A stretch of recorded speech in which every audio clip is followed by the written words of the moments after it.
Bisan unsang orasa karon posibleng mosulod na sa Philippine Area of Responsibility ang low pressure area nga gibantayan karon sa PAGASA. Katapusang nabantayan sa PAGASA ang LPA sa gilay og 1,190 kilometers sa sidlakang bahin sa southeastern Luzon.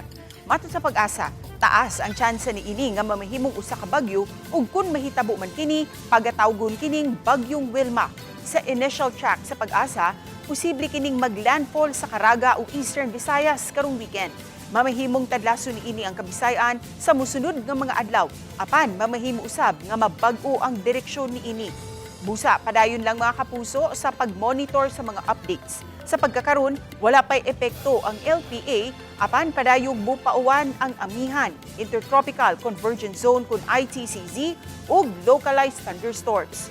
Subay usab sa rainfall forecast sa Metro Weather, ubos ang kahigayunan nga uwanon ang Central Visayas. Apan posible usab nga uwanon ang Samar ug Leyte provinces. Posible usab nga uwanon ang uban pang mga lugar sa nasod.